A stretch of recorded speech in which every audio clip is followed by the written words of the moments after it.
মুরগির মাংসের আলু ঝোল পছন্দ করে না এমন কোনো মানুষ নেই। তাই আমি আজকে দেখাবো কিভাবে খুব সহজ উপায়ে মুরগির মাংস আলু ঝোল রান্না করা হয়।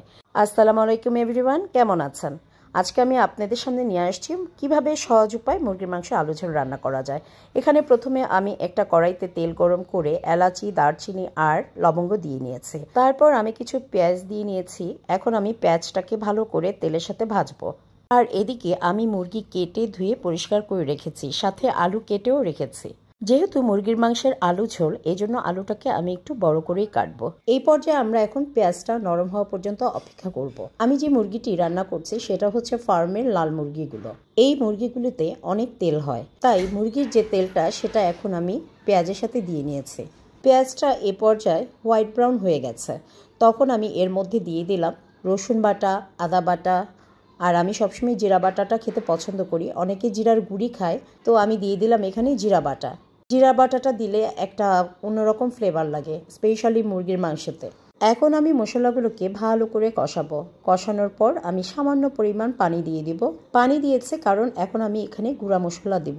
দিয়ে দিলাম হলুদের গুঁড়া পরিমাণ মতন, তারপর দিয়ে দিব মরিচের গুঁড়া, তারপর দিয়ে দিব ধনিয়ার গুঁড়া। এবার আমি ভালো করে এই মশলাগুলো কষাবো।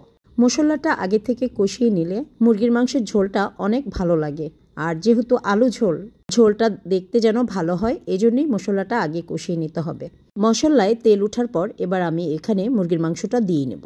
আমি কিন্তু মুরগির মাংসটা মুরগির চামড়া সহ নিয়েছি। অনেকে হয়তো চামড়া পছন্দ করে না, সেক্ষেত্রে আপনারা চামড়া না নিলেও কোনো সমস্যা নেই। এবার আমি মুরগিটাকে ভালো করে নাড়বো, যেন প্রতিটা মুরগির পিসের সাথে যেন মশলাটা লেগে যায়। এ পর্যায়ে আমাদেরকে খুব ভালো করে নাড়াচাড়া করতে হবে। নাড়াচাড়া করতে করতে হঠাৎ আমার মনে হলো আমি তো মুরগির মাংসতে লবণ দিইনি। তারপর আমি তাড়াতাড়ি করে মুরগির মাংসতে লবণ দিয়ে দিয়েছি। লবণ দিয়ে একটু নেড়ে ছেড়ে তারপর একটা ঢাকনা দিয়ে এটাকে ঢেকে রাখতে হবে। মুরগি থেকে অনেক পানি বের হবে, এই জন্য ঢাকনা দিয়ে রাখলে তাড়াতাড়ি হয়ে যাবে। আর যেহেতু এটা হার্ড চিকেন, তাড়াতাড়ি সিদ্ধও হয়ে যাবে। এ পর্যায়ে আমি কিন্তু কোনো পানি দেইনি। তারপর মুরগি থেকে প্রচুর পানি বের হয়েছে। বের হওয়ার পর আমি এই পানি দিয়ে মুরগিটাকে একবার কষালাম। তারপর আমি এটাকে আবার কষাবো, কারণ হার্ড চিকেন, এটা সিদ্ধ হতে অনেক সময় লাগবে। আমাদের দেশে এখন অনেক রকম মুরগি পাওয়া যায়, আপনারা যে কোনো মুরগি দিয়ে এটা রান্না করতে পারবেন। আমার বাসায় আজকে হার্ড চিকেনটাই ছিল, তাই আমি এটা দিয়ে করে দেখিয়েছি। আমার দ্বিতীয় ধাপে মুরগির মাংস কষানো হয়েছে। এখন আমি এর মধ্যে আলু দিয়ে আবার একটু নেড়ে চেড়ে কষাবো। এরপর আবার ঠিক তেল না ওঠা পর্যন্ত এটাকে আমি কষিয়ে তারপর পানি দিয়ে দিব। পানিটা পরিমাণ মতো দিতে হবে, যেহেতু আমার চিকেনটা অনেক হার্ড, এই জন্য আমাকে বেশি পানি দিতে হয়েছে, কারণ সিদ্ধ হওয়ার জন্য। এবার আমি একটা ঢাকনা দিয়ে মুরগিটাকে অনেকক্ষণ সিদ্ধ করব। বাচ্চারা বলেন, বড়রা বলেন, আমরা সবাই কিন্তু মুরগির মাংসের আলু ঝোল খুবই পছন্দ করি। অনেকক্ষণ সিদ্ধ করার পর আমার মুরগির মাংসের আলু ঝোল তরকারি হয়ে গেছে। শেষ পর্যায়ে এবার আমি মুরগির মাংসতে সামান্য জিরার গুঁড়ো উপর দিয়ে ছিটিয়ে দিব।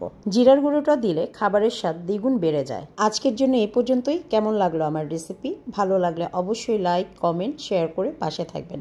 আল্লাহ হাফেজ।